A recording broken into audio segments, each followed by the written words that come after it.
Hi everyone, welcome. Thank you for joining us this evening. I'm Justine Marcham from Aim High London, and I'm here with my colleague Esther as part of London Uni Connect for our very popular annual parents webinar with St Mary's University, one of our favourite partners, and they're in beautiful Leafy Twickenham, which they will tell you about. Esther's going to be keeping an eye on the chat. Please keep your questions coming in. The whole panel will address them at the end. We've got a lot to get through, so I'm going to hand straight over to Mandy. Hi, good evening, everyone. My name is Mandy, and I'm a Senior Widening Participation Outreach Officer at St Mary's University. So, if we just go on to the next slide, Esther. What we'll be covering today, you just get a little bit more information about St Mary's University, how to pick the right degree course, how to pick the best university, and then we're going to go through student finances and just make you a bit more aware of the additional support available too.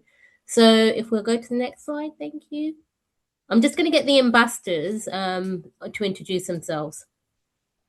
Taylor, if Uh, you start. yeah, hi, hello. I'm Taylor. I'm one of the student ambassadors here at St. Mary's. At the minute, I'm just graduated last semester in education studies, and I'm currently doing my master's in education. So I look forward to spending the evening with you. Yes. Hello, everyone. My name is Hepzibah. I'm a senior ambassador here at St. Mary's as well. I'm currently studying law. And again, as Taylor said, that I'm looking forward to this webinar. Okay. So we're just going to go to the next section about hopes and fears, and I'm going to get the ambassadors to lead on this section. Okay. So when coming to university, we all have different hopes and fears. So if we go to the next slide, um, I think when I first came to university, I was scared about many different things. So I know parents will have some fears, and you yourself will have some fears. So I think one of the fears that my parent had was that I wouldn't have enough money to survive, and that I was going to be like juggling money. That's not the case, as we'll talk about finances later on. And then for me, one of my fears was that because I was going to be a commuting student, I was quite scared that I wouldn't have that same uni experience, and I wouldn't really be able to make friends and stuff like that. But we'll talk about commuting later on. But all I was going to say that that's not even a fear at all right now. It was a fear then, but surely as soon as I came to university, I realized that that wasn't going to be a thing. And then one of my hopes was that I just wanted to pass university. I think we all want to pass, we all want to get a good grade. So I think that was a hope for myself and my parents that I would sort of put my head down and get a good grade. And fingers crossed that's happening. So yeah, Taylor, if you want to tell us your hopes and your fears as well.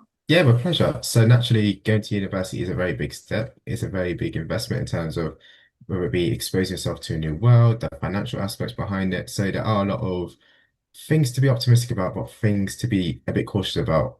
From my parents' standpoint, I think their biggest fear was that because I took a gap year or so when finishing my A levels, they wasn't too sure that I might settle in too well also, or at least if I don't have the right support network of friends or so. And I think from my perspective, my biggest fear was, again, because I was reserved for a bit of time entering into a new environment, I think my biggest fear was being a little bit too overwhelmed in one sense where I may shrink away from opportunities also going forward. However, in the midst of that, there were naturally hopes, of course, whether we start a new course again. I said took a gap year, and again, I probably missed doing a bit of studying. And yeah, really just to get out there, meet new friends, and just building my career. So. Yeah. So the same kind of hopes and fears that you have, students have them as well. And then this is actually a good question to ask any student ambassador if you go to an open day. What were your hopes and fears before starting university? And you can ask about their parents' perspective. But if you go on to the next slide, if you just share with us, do you know what degree course that you want to study? But I'm just going to get Taylor to start off. Taylor, did you always know that you wanted to go study education, or was it something that you later decided? I was in debate at first. I mean, when I was doing my A levels, I was interested in psychology and philosophy. But I suppose because I had so many lived experiences in education, I wanted to sort of encompass all those elements together. And when I was looking for online courses, well, looking for a degree, also education studies came to mind. That was through help from my support teachers. And from when I went to St. Mary's, also a part of me just knew how to play to my strengths. So I was incredibly happy with it. Yeah, and what about you, Hex, with law? Was it something that you always knew that you wanted to study? No, not at all. I think it was literally only until results day. When I applied through UCAS, I applied to study sociology. Um, and that was it for me. I thought I knew what I wanted. But I think as the summer went on, I went to a few open days and a few workshops and stuff like that. And I realized that actually law is actually it could be a degree for me. And then I sort of like was getting to know more about law. And then finally when results day came, I made the switch and I switched to law from sociology. Yeah. Okay, so if you don't know what you want to study, it's not a bad thing, but if you do know, you just explore the options and you can switch at the end, so going to open days is a key thing where you find out more. So these are the types of courses that you are available. So when you do your GCSEs, you're kind of forced to do subjects. As you do an A level or B Tech, the choices get narrower and narrower. So you can do a single subject, study one subject, you can do a joint honors where you study 50% of 50 of two subjects. So it could be like sociology and criminology. And then you have a major and minor. And this is something that I would say look out for. So when you study two subjects, and it could be like business management with accounting. The accounting, the second subject that kind of comes in the subject line will be the 25%. So if you really are the more of the finance person, that will only be 25% and that won't be for you. So do look up the course modules that you'll be studying. You can do modular courses where you kind of build your own course, a sandwich course, but it's also more known as a course with a placement year now, is where you work for a year, and that could be even abroad. And a foundation year is if you don't have the right qualifications or you've done sort of humanity-based subjects and you have the kind of required like the UCAS points, but you need to kind of build on your science subjects and then you can do a foundation year. So it's just like a top-up year where you build up your knowledge and then you start your main degree program. So where to look? The main website that I kind of recommend that parents and students get used to is the UCAS website. They have a parent section, they have a student section. Do start your research there. In terms of what we have available, next slide, please, within the UK, there's over 40 universities just within London that you can look at, over 395 universities across the UK. So, for example, I'm from Hounslow. I went to Nottingham Trent, and I still went to open days many, many years ago. But you do have to travel to the open days and get an idea. When we live within London, we think that everything's accessible on public transport, but sometimes it can take quite a distance to travel from one place to another. So do kind of do your research and get an idea about where you can travel to. Next slide, please. So here are the things that, are the main things that you should consider when you're looking for a course, or you should get your son and daughter or your child, the person that you're caring for, what you enjoy, how you want to learn, and your future career prospects. So Hex, what was the main thing that you considered when looking for a course? I know you said that you started off with wanting to do sociology, but then going on to law. But what was the key things that you considered? I feel like when I was looking for university, one of the main things was how they grade us. So in terms of like, is it exams, is it coursework? I'm someone who's very not good at exams. So sometimes exams are very, very hard for me. So I really wanted a course that was mainly coursework based, maybe have workshops, assignments, stuff like that. So on the UCAS website, it actually breaks it down and it will show you like how many percentages of exam and what happens. And then when I came to the open day, I had a privilege of speaking to one of the lecturers and just sort of asking more about the course. And he just broke it down to me that I only ever had one exam, and that was in first year. That was a 3-hour exam, and then everything else since then has been coursework and essays and just like group works, workshops, all that stuff. Okay, Taylor, what about yourself? And the biggest thing for me was just no exams, really. And that's funny because, I mean, back in school and in college, I was good at exams, but I didn't really enjoy it also. Ironically, the more I tried to remember something, the more I'd forget. So when I did assessments where I could explore my lived experiences, I found that I learned a lot more about myself, and it stuck with me in the long run. Okay. So yeah, so the middle bit of like how you want to learn, I think is probably a key thing when it comes to, because you've probably at the end of the cycle of the learning cycle in terms of school. So do look at that. So the next bit, if we go to the next slide, so if you look at something you've enjoyed before, you could probably study something that you've studied before. Next slide, Esther. And if you go on to the next slide, so that could be maybe a subject like the science-based subject like physics,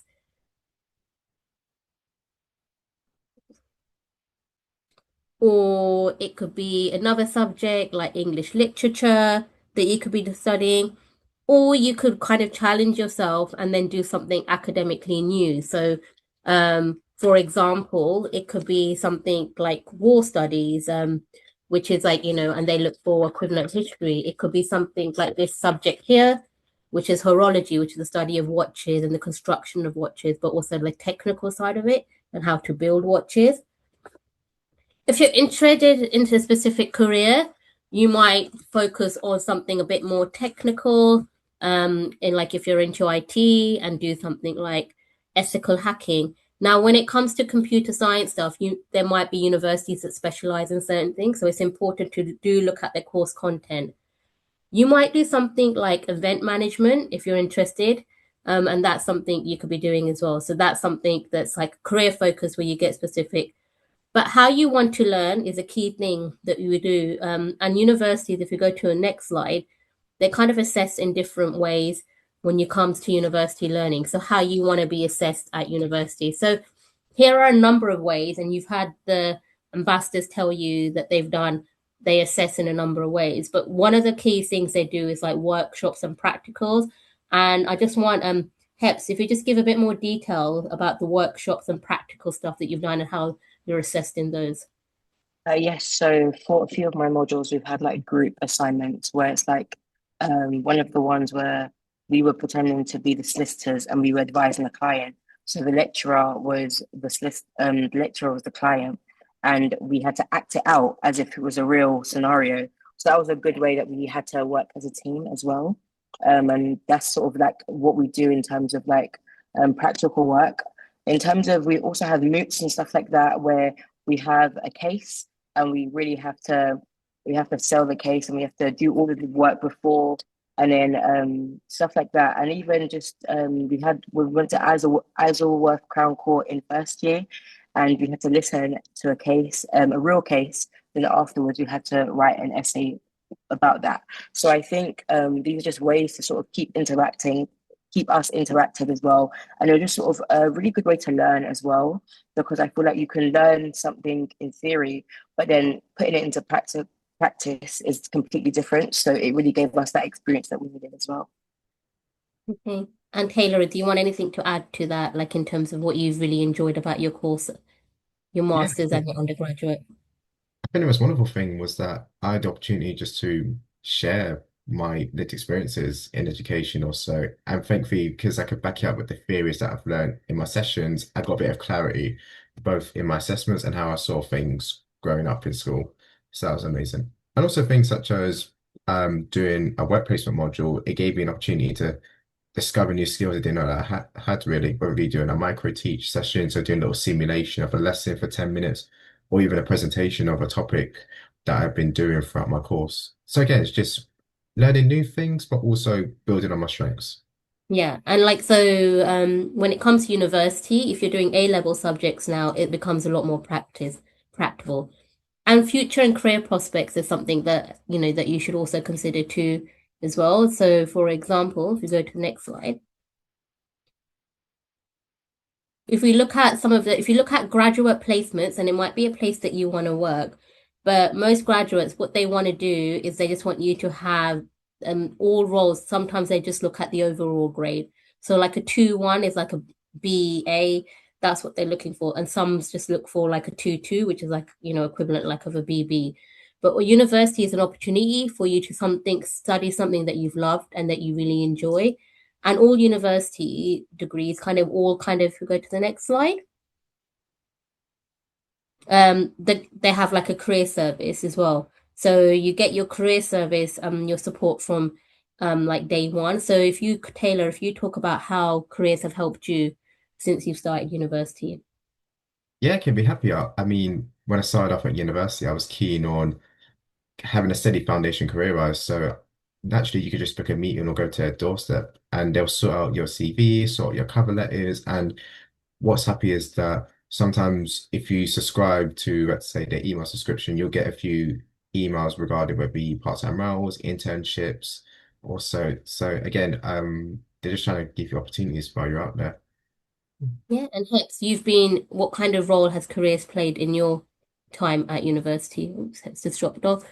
So Heps did a number of sort of like placements as well. So career service is something that continues on. So once you're at university, the careers team even support alumni as well. So you get the opportunity. It's like a lifelong opportunity. So like a few months ago, I had a call from my old university and they asked me if I needed any support or just kind of making my LinkedIn profile a bit more visible. So, it's a lifetime service that you get. So here are all the kind of transferable skills that you get from all degrees. Persuasive writing, research skills, the whole thing about teamwork, practical work. Those are all the kind of transferable skills that can be applied in any job, in any career later on. Okay, next slide. And just to talk about kind of opportunities to kind of commuting. So Taylor's kind of lived on campus. And can you just talk about the process, why you chose St. Mary's as a campus university in Twickenham and what it's like living on campus? And then we'll get Heps to talk about being a commuter student. Yeah, of course. I think my biggest goal was that I wanted independence, hence why I wanted to live on campus or so. But I also want to keep in close contact with my family in case, let's say, if I want to go back home one weekend or so, or even see them for a special family event. So I want my space away. However, I wanted to make sure it was just from a reasonable amount of distance. So from home for me, it's in South London. So roughly from St. Mary's, it's a good 10 miles or so. So again, it's the perfect balance of want my own space, but also if I want to go back, I could just take a train or so. And also because the area, particularly such as St. Mary's, because it's in a suburban area, there's a lot of green as well. It just uplifts my mood really, and environment is everything. So I think as long as I'm in a setting where I can feel very content and happy, that's just what works for me. And what sort of support have you had, like living on campus? 'Cause if anyone's feeling they want that independence, but they're feeling a bit anxious, what do universities provide? When St. Mary's does, but most other universities will do. So what kind of support did you have when you moved in? I think the biggest thing that we had was when I first moved in, we had somebody who's called a senior resident. So that's a more experienced student in their second or their third year, where they essentially look out for you or so, or try and get you involved in the opportunities that are available at St. Mary's. It could be a simple message such as, "Hey, we're gonna have a go for dinner," or so if you're around at this time, you'll be more than welcome to come. So things such as that got me out of my shell also. And then again, we have a resident mentor as well, who's almost a staff member or so. So he looks out for our students, the senior resident, and just giving us tips really just to get more involved at St. Mary's. Yeah. And Hex, being a commuter student, what do you think is the biggest, like, why did you choose St. Mary's as a commuter student? And anything else you want to add about? Um, so I chose St. Mary's as a community school student because I feel like when I went to visit it, I really got a sense of home. Now, I would have loved to live on campus. I could have lived on campus, but I chose to stay at home just because it was more practical for me. During first year, second year, I had my job that I was still working back home. And I think the main decider was because depending on your timetable, I only really was in 3 times a week. So then I was able to spend the other days working as well. And so I commuted from Essex, which was about a 2.5 hour commute. So I wanted somewhere that was still in London, that was commutable. Although that commute is quite long, but I feel like because I knew why I was doing it and because I was able to save money as well and still see my family and still work my job as well, it was doable for me. And then what facilities should students look out for if they're commuting on Yes, campus? yes. So in our university, we have something called the Commuters Lounge, which I think is absolutely amazing. Because if you're community students, you don't have the luxury of having a room to go back to or a kitchen to go and use. So St. Mary's University created that space for us so that if I want to drop my luggage or if I want to make a cup of tea or put something in the fridge or just relax if I have got like an hour between each lecture, that commuter lounge just so a way that we can, we call it a home away from home, somewhere you could just go and relax and just like breathe and maybe make a cup of tea, pitch out with some other friends, and also just even like networking and meeting other commuter students as well. During like when you first start, we have commuter socials and stuff like that, which are set place in there. And I think it's just a good way of meeting new people. And I actually met someone in the commuter lounge, and we figured out that we actually go home the same way. So on a few occasions, we've gone home together, and that's sort of a good way of creating relationships as well. Yeah. So that's one of the biggest thing I would say, because most students, especially within London, we choose to go to a university within London. So if you're going to a different open day, do ask them what are those spaces, because you do need that space to kind of unwind and relax in between lectures and just, so those are the spaces to ask for when you do go for an open day. If we go to the next slide, please. So here are the things that you should definitely start doing. So start to explore career subjects. So the UCAS have a hub. You register with that hub. It's separate to your application form, but anything that you research on this hub stays there. So whether it's like a university, short term, whether you choose apprenticeships, they give you up to date. You can actually, if you're doing like a BTEC or if you've got predicted grades for an A level, you can actually use the calculator and find out what that is. So register with the hub, start doing your research, and then at least then it's in one place and it will stay there. So that's the first thing we recommend that you do. Unibuddy is really good because then you get to speak to students, and sometimes I know on like the St. Mary's website and other university websites, you can actually chat to students in live time as well and get questions answered immediately as well. So that's something that we recommend that you do as well. Heps, is there anything else that you would like to add you think students should start doing before starting their research? Yeah, I just think as a student, just sort of write down your pros and cons. Like, what are you actually looking for from a university? I think you can go to all the open days, but until you know what you're looking for, what your needs are, how they can support you, it's not like it's good to go out, but I think once you have like a bullet point of like these are the 5 things that I'm looking for when you go to these universities, it just makes it a lot easier because then you realize, okay, cool, this one doesn't do this, it's not for me. It just makes it easier for you to sort of like whistle it down as well. And I feel like just keep an open mind out that you can go to some universities and you really thought this is going to be for me and realize actually it's not for you. But that's why there's so many universities, there's so many support systems out there, and UCAS is a very big one. When I was applying to university, I used UCAS. And I spent hours just sort of looking through what they had to offer and then just sort of like writing notes down. So when I went to those open days, I was prepared and I knew what questions to ask so I can get the most out of it. Because if you're traveling 2-3 hours, you want to make sure that you're getting the most out of your time when you go there and you're asking all the questions that you can need to make so that you can make the best decision for you. Okay, next slide. Okay, so we are now going to go and explain student finance. Student finance is currently under, like you've probably seen it in the headlines, Lloyd, so it's under debate. And we have realized that it might be a whole session in itself. So if some of your questions are not answered now, we will probably do a follow-up session just on student finance once the government brings in further changes, because it's currently like a hot topic and, it is being looked at, which is only a positive thing because it does need to be reassessed. But we're just going to explain to you what the current system is with student finance. So first, we're going to look at student loans. We're going to look at the process of applying, and then we're going to look at the repayments, and then we're going to look at the budgeting tips as well. So those are the 4 main areas that we're going to cover. So when it comes to Student Finance England, there are 2 main types of loans. So those loans are, we'll go to the next slide. You have your tuition fee loan, and then you also have your maintenance loan. So the tuition fee loan is £9,790 for full-time courses, and for part-time courses is £7,335. So those are the tuition fee loans.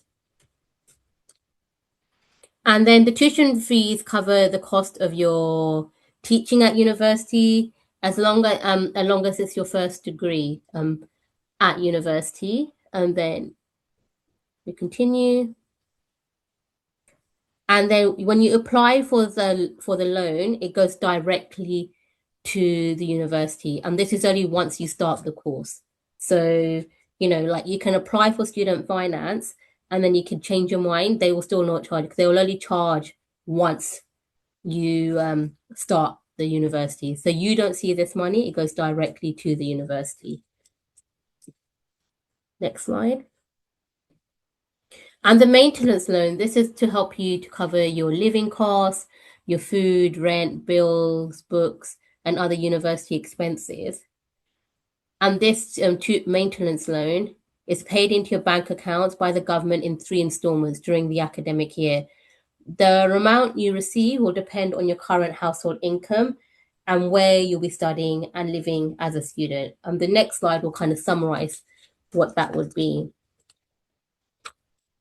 So how much is available for me? So in like 26, 27. So if you're a parental home, if you're kind of at your parental home and you live away to study, it's up to 9,118. If you're living away from home outside London, it's 10,830. If you're living away from home within London, it's up to £14,135.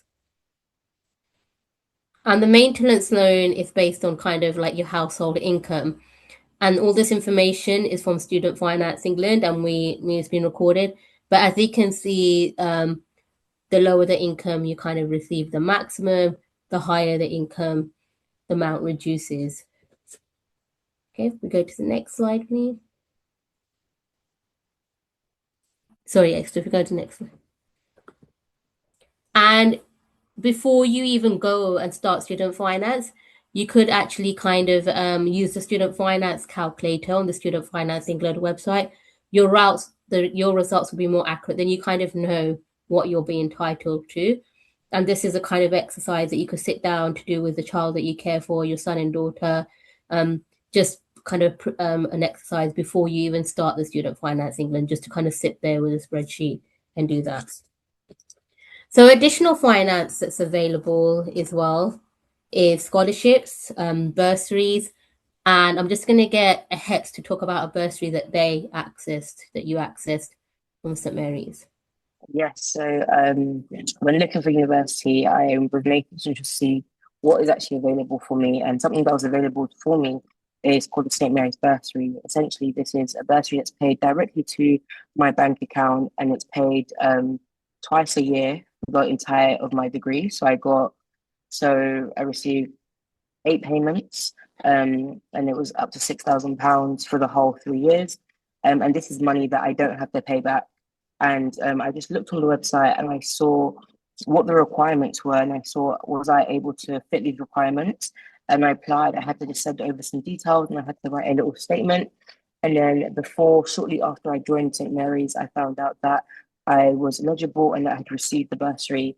And it's a bursary that I got from year 1 to year 3. And each year I don't need to reapply. I just get the money in my bank, 2 different payments. And that's the payment. That money I don't have to pay back. It's not included in the student finance. It's not taken out of my student finance. I don't have to pay that money back at all. Yeah, and one thing I would recommend, and when we do these talks, is that these bursaries, they're not going to just like advertise them. You just look at it, you go and speak to student services, and there will always be some kind of fund and bursary that you can access. So you have your scholarships and you have your bursaries as well. And each university do have their own kind of bursary system that they offer to students from different backgrounds. And then you have other kind of external bursaries, so the Scholarship Hub, Turn to Ours, the British Council, Student Health Association, and Crowd Scholar. And these could be like external bursaries, regardless of what university you go to, you can access these as well. So it's good to kind of do your research now.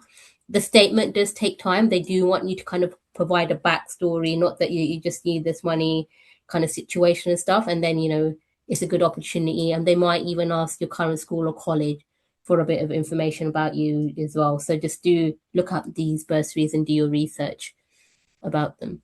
Mandy, can I quickly Yeah. mention the Santander scheme? You will do that later on in this additional Ah, support. okay. Yeah. So additional support is hardship fund, grant, and then you can mention it here because it's not something that we do it, but there's a hardship fund, childcare, and DSA. So you can talk a bit about the DSA process and then also the Santander scheme, Taylor.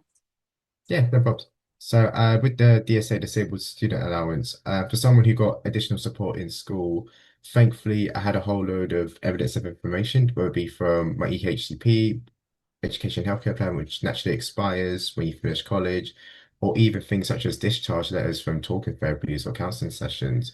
Anything you get from them alongside any referrals or letters from the NHS, they can be used as evidence just to support your points as well when creating the perfect plan for yourself.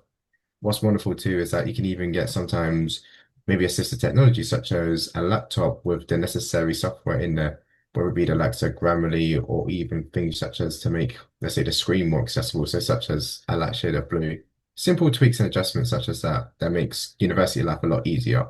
And then for things such as the Santander scholarship scheme, that in essence is affiliated with the Bank Santander. So you don't necessarily have to be with Santander to apply for this, but what happens is you can essentially apply for a scholarship fund of £1,000 or so. You don't necessarily need to write a long detailed description of why you want to apply for the role. You just need to put down your regnum, your date of birth, your surname, vice versa, and eventually they'll just get back to you or so. I can now say this does work because back in early January, I got an email from them saying that congratulations, you won this scholarship. And because of that, I got £1,000 just to pay off, say, let's say groceries or living essentials or my rent. So it came at a very good time just to make life a lot easier. Yeah. And like as Taylor said, that if you're entitled to support now, you'll be entitled to it at university. So when you start going to do the open days in the summer period, do ask them about like the support that's available, and then you'll have to go through the assessment through it, and you do have to provide the evidence.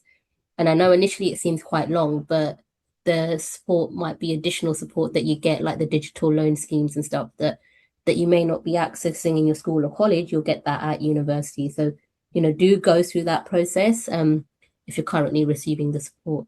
Okay, if we go to the next slide. And then it's also like kind of part-time jobs and stuff. So I'm just going to talk Heps, if you talk about kind of the jobs and like how you've managed jobs and like especially the student ambassador job that you're both doing as well, and how that helps you along the way. Yeah, so I would say in terms of part-time employment is definitely accessible and you could definitely work while you're studying as well. Depending on what course you're doing, I'll just say, so if you're doing a heavy course like medicine, you may not have enough time, it may be tight, but if you're doing other courses that are low contract hours, you might have time. So for me, I had time to have employment. One thing that so I had a job before I came to university, so I was able to keep at that job.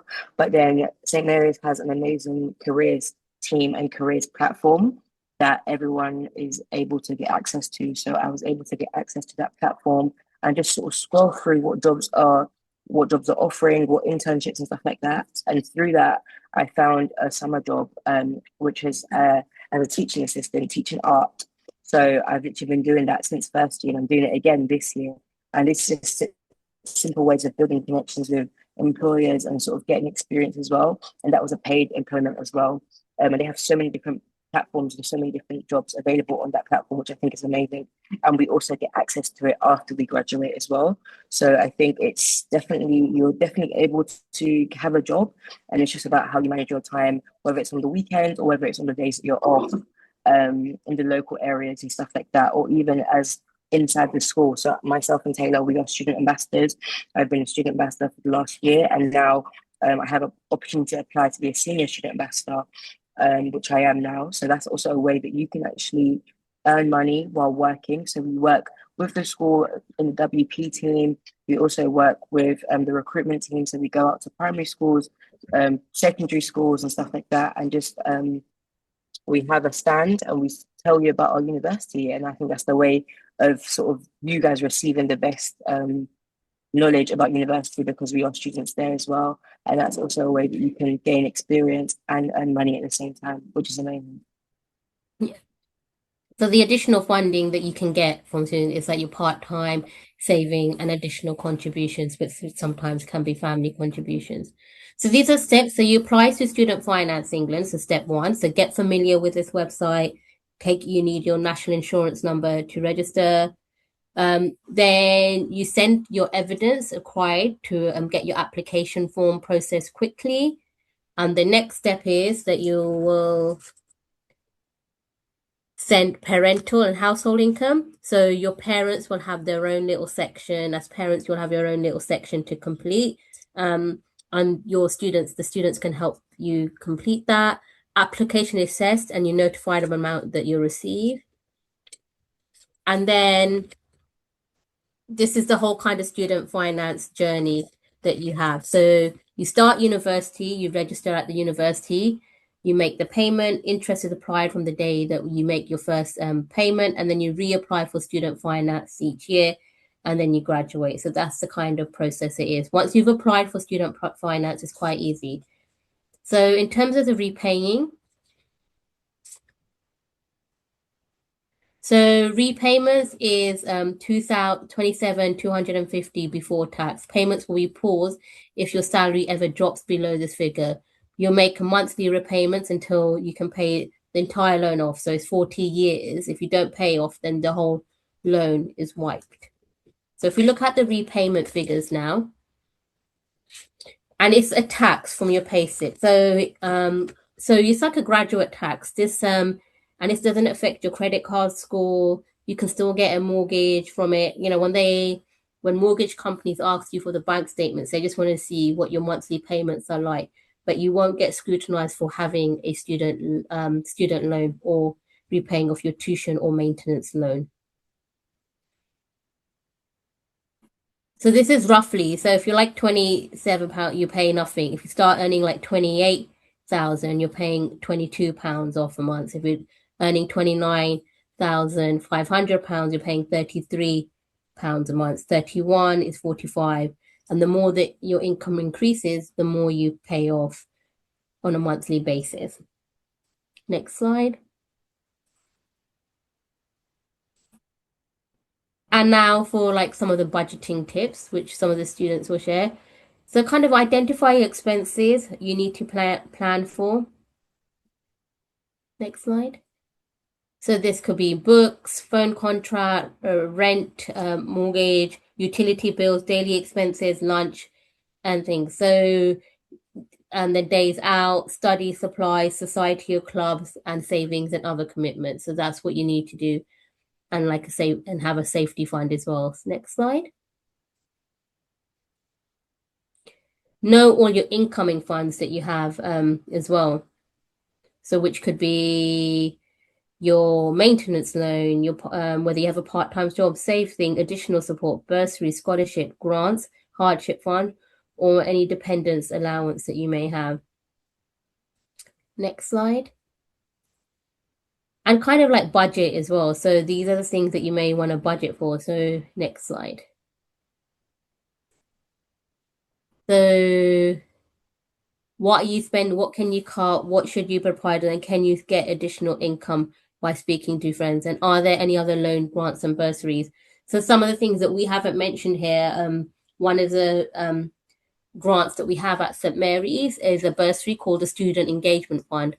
So if anyone wants to join a society and they're struggling, or they have a placement and it's out of the area and it's costing a lot, like a train, there's a student engagement fund that you can access that can support you as well. So that's something you would recommend. Anything, ambassadors, that you would like to recommend to students in terms of how do you budget for HEPS as a commuter student? So yeah, I would definitely say, so when you get your student finance payments, you get 3 payments. So for me personally, I like to divide one of the payments by 4, so then it will last the whole 12 months. So when I divide it by 4, I know roughly how much that will give me per month. And then I have my fixed expenses. So whether that's rent, well, now rent, because I live closer in London now, but before it was just mainly, my main expense was transport. So I'll do my transport, that I'll give myself food, I'll give myself like any subscriptions that I have and stuff like that. And also just give yourself money to like go out and money to have fun, because you still want to have fun as well. But for me, it was like having fun within my budget. Because you don't want to get to the end of the month and you realize, oh, I've spent all my money and I haven't got money for my oyster. So planning and budgeting, knowing what's coming in and what's going out as well. I think sometimes it's quite hard because you're getting like a lump sum of money. It's so easy just to spend it all at once, but you've got to realize that that January payment needs to last you, or when you get the first payment in September, that needs to last you all the way till January. So I think it's really about budgeting well, but I think you can definitely still have a lot of fun, definitely still go out and not miss out on anything if you just plan your money well, which is what I do. Hey, Taylor, anything as like living, you live on campus, so what would you say? How would you budget for living on campus? Yeah, of course. So I'll split this up actually. So my first 3 years here, when I did my bachelor's, I was in accommodation. However, I was also given catered accommodation. That just means that we had a point system where you can go to the ref cafeteria and then we could be given food and drinks for points or so. So I did that for a bit for my 3 years here. While doing that, of course, naturally, when I got things such as my payment from my student ambassador job, I would naturally put roughly 20% into a savings account just as a long-term investment, while the 80% I will spend, whether it be essentials, so if I was still a bit hungry, also I had an extra stash of food if necessary, or even things such as, I don't know, things such as toiletries, detergent, washing up liquid, things just to make life a bit easier. And I think from the essentials being the foundation, I was able to work off other things. So if I want to go with my friends to the cinema or even go to, let's say, an event such as bowling, I could use the rest of the money on that really. Or if I want to treat myself, get some nice clothes, then I can essentially live off that. Then me being right now doing my master's, I'm now in a self-catered accommodation, meaning that I now cook for myself also, simply because I want my own space. And what I tend to do is I tend to meal prep throughout the week or so. So I tend to buy a lot of essential things at once and then cook it and put it in the fridge. And to make life easier, I can even get things such as, let's say, a Tesco Club card or the Lidl Plus app, just to give me nice discounts that are tailored towards what I purchase throughout the week. So anything really just to give me peace of mind, really, and it does go a long way. Yeah, and some of the things that you could kind of start doing is like maybe tracking what you're spending throughout the week. If you're going to a school or college, how much are you spending on meals? Do you really need to get that coffee and things? And something students are not aware of, that if you're living within London, you can also apply for an Oyster card that's 18 plus, where you get like 30% off TFL travel. So, those are the sort of things that sometimes are not advertised. So this is like kind of like a budgeting spreadsheet that you can have. The on Save the Student. Save the Student is a very good website where they kind of come up with internet packages and just general, very kind of written in student language and parent language, very concise advice about what bank accounts mean, what's the best deal for students when it comes to student bank accounts. So do get familiar with Save the Student and then start even using this budgeting sheet now just to prep as well. So now we're finished. If we have any questions, and I think we're going to start looking at the questions that have come through. I wanted to ask a question, if that's okay. So I always think that one of the great things about university is it gives young people a chance to really develop in a supported environment. I'm just curious whether the students have found that since being at university, their future plans have changed. Maybe they've kind of found out what really suits them better. Has anything changed about your future plans since you've been at uni? So I can take this one, and I think definitely yes for me. I remember, so I studied law, so the plan was to become a solicitor. But I think through working as a student ambassador and working in the WP team, and also just sort of like working outside with children in terms of like teaching assistant roles and stuff like that, I realized I actually have a passion for teaching. I've sort of done a little pivot, so I've just recently applied to do my PGCE in education studies in primary education. So, and also I was on a call the other day, and I think sometimes you may think you're going to go one way, and I think you may think, oh, this is what I want to do, but 3 years is a long time, and I would have never thought that my mind would change, or I would have found something else that I'm really good at, and I would have sort of found another passion. But I think just really open up yourself to the fact that you can study one thing but go into a completely different field. Um, each degree doesn't have, like, you, if you study law, you don't have to be a lawyer, you don't have to be a solicitor. There's so many different pathways to law. And I think that's why, or to law and to any subject. And I think that's why I really like university as well, because there's so many different workshops, so many different opportunities to sort of like open yourself up to actually exploring different career paths and stuff like that. And I think that's definitely something that I'm grateful for, because now I've found this newfound career path that I'm excited to step into. Yeah. Taylor, what about yourself? So I was just going to say to Hep, when you've seen her at events at St Mary's, I said to her she's a natural teacher, so I'm not at all surprised by that career change. Sorry, carry on, Mandy. No, I just wanted to get Taylor, because like your journey, you've been in education, but you've done various roles within the student union as well. So how has that developed you? And then also recently you ran for the student union elections as well. Education president, yes. For the education president. I didn't win, Yeah. unfortunately, but throughout the process, I became a new person. It really caused me to stretch, and in doing so, I managed to get £10 on students' printing accounts, just to make life a bit easier for everybody. So I did facilitate change. So I was, in one sense, an education president for a week or so. We could pretend. How about that? But what skills did you gain from like going through the election process of running for education president, but in general, like your journey through St Mary's? What are the skills, and how do you think it's really supported you as a person? Yeah. To be honest, when I first joined St Mary's, my dream was just to go back to my old sixth form college and to be a learner support assistant. But I think throughout my time here, being a student ambassador, it's just gave me a bit of exposure to new opportunities, whether it be working with the WWP team, of course, or even standing for elections as well, being a vice president a couple of years back and working at Aim Higher. It just made me realize I was more capable than I realized, and I had a lot of skills I didn't realize I had. So it made me realize maybe being a learning support assistant wasn't the end goal. By doing so, thankfully for my work placement module, I had the opportunity to go back and be a learning support assistant. So I did manage to live my dream. By doing so, it made me realize I had bigger dreams also, and it made me realize I was made for a lot more.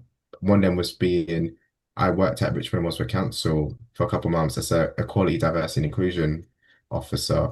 Also, just trying to make the workplace more accessible for everybody. And that was, again, through the careers team, through the emails that they sent me.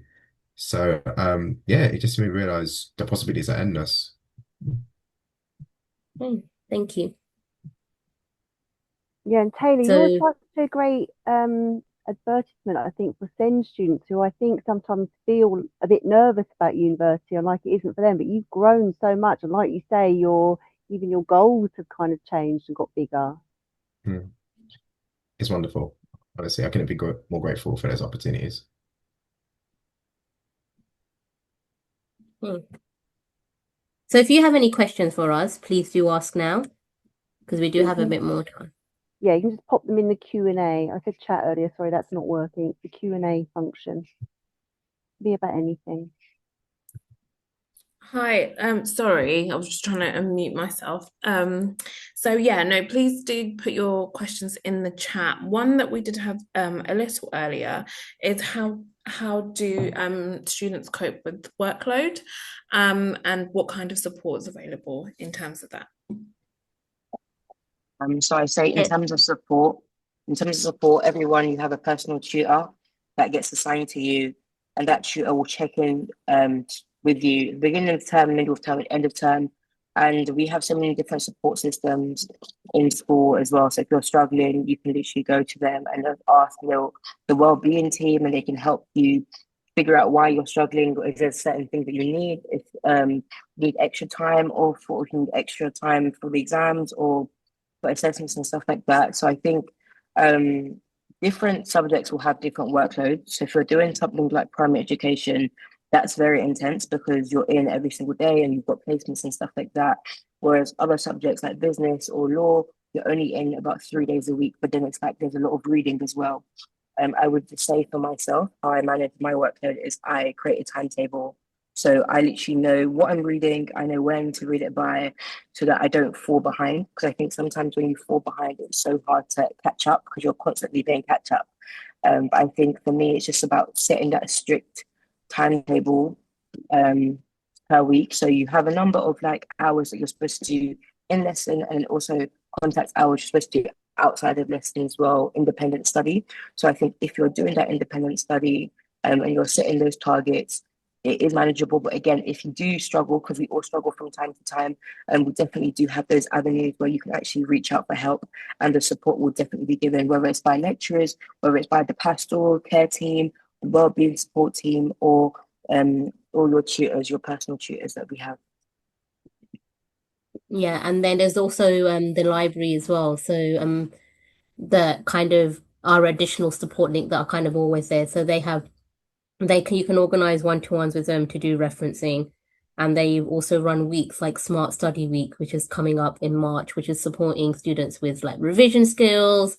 Because if if those that might be doing exams for the first time or feeling a bit anxious, referencing, but also how to harness AI. So using AI, but in a positive way as well, because everyone uses a bit of AI, but it's how you use it as well.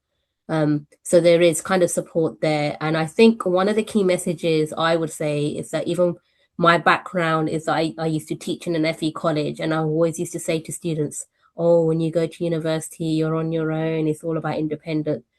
But that same support system is set up, that personal tutor.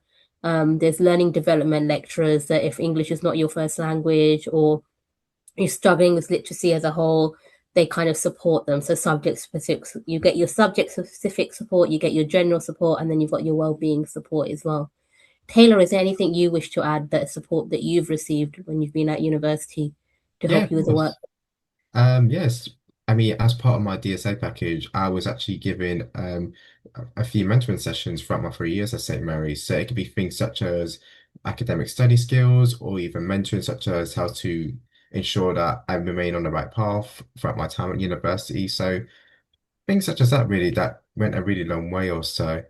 Also, again, with the likes of AI too, it's just being mindful of how you use it. Because even things such as Grammarly, I mean, when I did my dissertation a couple of years ago, I didn't necessarily piggyback on GPT, but things such as Grammarly, according to one of my lecturers, they tried to say it was considered to be AI, which surprised me a little bit. So it's just finding the right way where you can harness it in a sense where it doesn't undermine your own academic voice. And of course, I had the lovely student services team as well, who I could go to if life got in the way or so. So whether it be through counselling, I'm a big advocate on counselling. I've been giving it for about my 3 or 4 years here, and anything really that just gives give me clarity and peace of mind, really. Mm. And Do we have most any other students, questions? I was going to say, most students these days work, they have a part-time job to help out with finances. How have both of you found kind of balancing that, the studies with a part-time job? It's pretty simple, really. I mean, with Heps and I being senior student ambassadors, what's wonderful about it is that we can actually do allocated shifts that are based on our schedule also. So in other words, it's allowed, unlike most jobs with our role, it allows us to, how do I put it? Our job adapts to our education, so we don't necessarily need to, let's say, skip a lecture or so or miss out on anything. So that'll just be my way to go about it, really. Yeah, and I think just to piggyback off what Taylor said, it's just again about balancing it and just creating a work timetable as well. So student ambassadors are really amazing because it's like a portal. You get to pick the shifts you want to. So if you're available, then you pick it, which just allows you to sort of balance it. So sometimes, like if I've got lectures in the morning and maybe there's like a shift in the afternoon, I'll just take that because it's like I'm already on campus. I might as well just help and support, and it's just a way to gain more experience. But I think definitely you can have a work-life balance and a social life in university. I think it's all about just balancing, planning, and just finding the right job for you. And again, as Taylor said, that the careers team are amazing at St. Mary's, and the platform is absolutely amazing. It's got every day I'm getting emails that this job is available or this internship is available. And even if you don't apply to it, it's just good to look and to see what's out there as well. And those graduate jobs, all these things that are available to you, which I think is just amazing. And I think when we do campus visit, you always show your timetables and what those look like. And on there, you might only have 3 days maximum of lectures, which means you still got the extra 2 days, working days, to work and do other things and study. And then you've got your weekends as well to work. And it's very balanced, it seems, which is great. And it's good to hear about all the different types of support, including like mental health services and things like that, because universities are all well equipped to support all students to make sure that they succeed, essentially, because obviously want you to succeed. Just a positive question to end. What do we hope to do in the future? You have mentioned it a little bit, but what's like our dream? And why are we pleased that we went to university? Was this a good choice for us? How have we changed? That kind of thing. Yeah, I definitely, for me, I'm pursuing the education and the primary and the teaching, but or not even just that. I'm also looking to do a master's in policy about education. So it's sort of still including my law aspects and what I've learned. But I think mainly I have I say dream, but I have a vision to sort of like just sort of like set up the younger generation, because I think I see how for myself that things are so much easier because the people ahead of me set it up really well, and that there was so much support. And I feel like because we're in an ever growing society where there's so many things happening, I think it's just so important to put to set our younger kids up, set them up for success. So I think I'm definitely still going to use the law, but just in a different way. Yeah, and then from my standpoint at the minute, I'm not too sure what my end goal is. I found that my strengths are being able to honor my lived experiences and share my academic journey as I'm doing now. I just find that I thrive on it and that's my strength. In terms of how to capitalize on that, I'm not really too sure at the minute. What's great is that now HEPs and I are being promoted to senior student ambassadors. We now have the opportunity to take on more responsibility or even serve as mentors in elevating the wonderful new talent of ambassadors we have here at St. Mary's. So anything just to make sure they feel comfortable and to recognize their strengths, really, that I think serves as a wonderful basis of what it may be in the future. In terms of what the future looks like, I'm not too sure because again, the possibilities are endless, but I'm just keeping again my options open, whether it be I know I'm always on the St. Mary's jobs portal website, so there's always an opportunity going from there. So if I need to tailor my CV or cover letter, I will just go to the careers team. If I get the job, wonderful. If I don't, then that's okay because I get more clarity. Because again, rejection is redirection. So again, I'm just getting more clarity as I apply on the go. Yeah, that's really good. Rejection is redirection. That's a really kind of good. Yeah. I would say that, or to anyone on this call, and like if you have the opportunity to become a student ambassador, do that because as you can see from this call wasn't about like promoting student ambassadors, but it's just that it gives you a skill set to kind of take on, and it's a job that you can be doing alongside your main studies to kind of develop your skills. So the kind of you're not just working with school or college visits. Sometimes they work for the marketing team, sometimes they work for the conferencing team, and you build your network. So once you're at your university, we've had loads of people that have progressed internally, like Taylor was saying. There's opportunities for job within university, whether that's marketing team or whether it's within the kind of the human resource team. So there are opportunities out there. We've had a lot of good comments actually about the ambassadors. So someone even suggested we should do an ambassador webinar only, basically, which is amazing. So I was saying that we like that's why we'll probably do that. So if people that once you fill in your surveys, like the post surveys, if there are any suggestions, we can do focus webinars about just like send support or even like just being a student commuter student, talking to other commuter students, because that's the kind of good way where you can find out information. But thank you so much for your time. I think Esther, is any? No, thank you to St. Mary's for hosting today, and thank you for the knowledge and information that you shared. Thank you for everyone that attended today as well. We'll definitely keep you updated with any future events. We'll send out a link to this webinar next week, so you'll definitely get that And yeah, there's a lot of other webinars and things on our website as well, which you can have a look at. But have a lovely evening, everyone. Thank you. Take Thanks, care. guys.